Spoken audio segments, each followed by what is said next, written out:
Ninja weapons. Number 12. Kusarigama. Also known as the Japanese sickle, it was often paired with a chain or masaki ball. The two weapons used together often complements a specific type of fighting, especially against a sword-bearing opponent.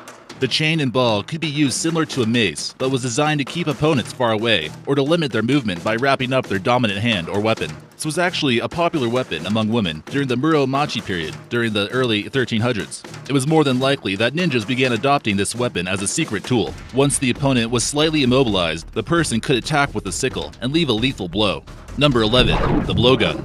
Among one of the favorite tools used for assassination by ninjas was, of course, the blowgun. Blowguns are simple, accurate, easy to conceal, and of course, silent. One of the best things about blowguns for ninjas was the fact that they could easily make them appear simply as flutes, not a deadly weapon.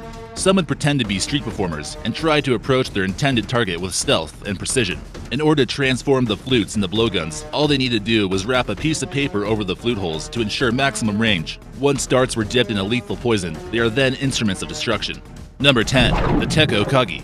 As we're about to see further in this list, ninjas had quite a few tools to fight with. Depending on the mission, they might even use the Tekko Kagi. These are much like the instruments seen on the character Wolverine from X-Men. These were 4 sharp iron bear claw-like instruments attached to a metal ring. Getting into a fight with a ninja wearing some of these must have been almost like fighting a wild animal. The claws must have surprised some of the ninja's enemies. If he was skilled enough, with the right amount of training, a ninja could easily disarm someone. These were also used as self-defense, or missions where carrying large weapons just wasn't possible. Number 9. The Metsubushi.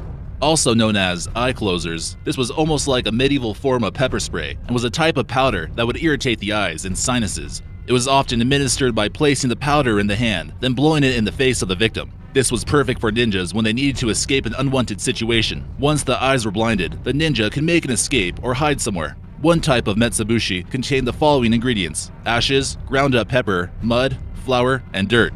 For a little more damage, sometimes ninjas would add finely broken glass. Transporting this powder wasn't too difficult, but he probably looked suspicious if he wanted to carry this on an airplane somewhere. It was often kept in hollowed out eggs or bamboo sticks. Once this reached the eyes, it certainly had the potential to blind them.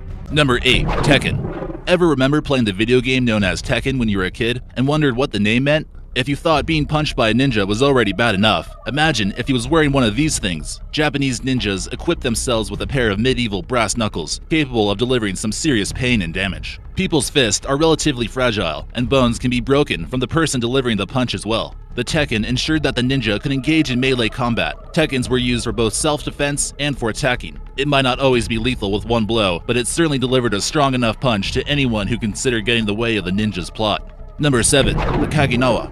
So how exactly did ninjas scale tall walls that were built to keep them out? Well, that would be with the Kaginawa, of course. It was constructed quite simply with a grappling hook at the top of a long braid of rope that would measure about 15 feet long. With ninjas using their strong muscles, they could throw the grappling hook to the top of something it could catch on and climbed up to their destination. If needed, the Kaginawa could be used as a weapon if it was swung fast enough at their enemy. The rope could certainly prove to be useful in case they needed to tie someone up. The rope could also be set up as a tripwire when they were expecting an enemy to walk through a door. Seems almost like a ninja can turn just about anything into a weapon.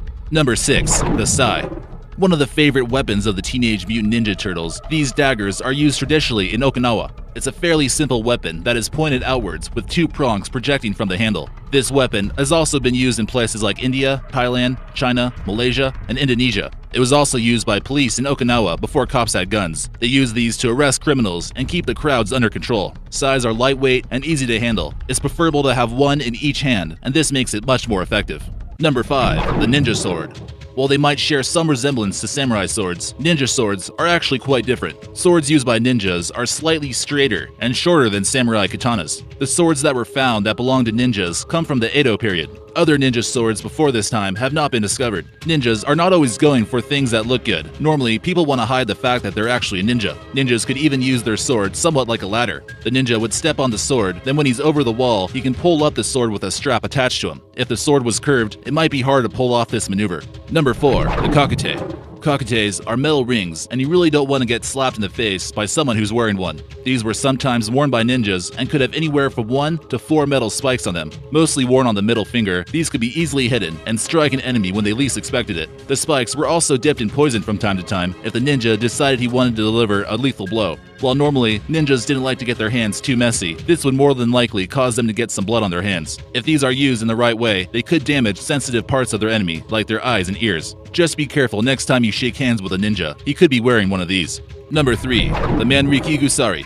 This simple object was one of the ninja's favorite secret weapons. It's basically just a chain with 2 weights at each end. It can be used in 2 different ways. The ninja can attempt to wrap the chain around the enemy's dominant hand and keep him from attacking that way. It can also be used more offensively when they throw it at someone. If thrown into a group of enemies, it's large enough that it will likely strike 1 or 2 of the attackers, possibly immobilizing them. Or it could be used similar to the way people use flails. This is fairly similar to our next one, but not exactly the same. Number 2. Nunchaku. No true modern-day ninja is complete without a pair of handy-dandy nunchucks. Another simple design, nunchucks are 2 sticks connected by a rope or chain and are used as a martial arts weapon. These were possibly used by lower-class farmers who needed a cheap weapon originally to fight off the samurai. But eventually, it became popular with a little help of a martial artist named Bruce Lee. Maybe you've heard of him. Possession of this ninja instrument is actually illegal in some countries. Freestyle nunchaku is actually a modern style of performing art, and it really is used more of as a prop than an actual weapon. That still doesn't mean you want to get hit by one. It takes fast reflexes that ninjas often possess to make this an effective tool.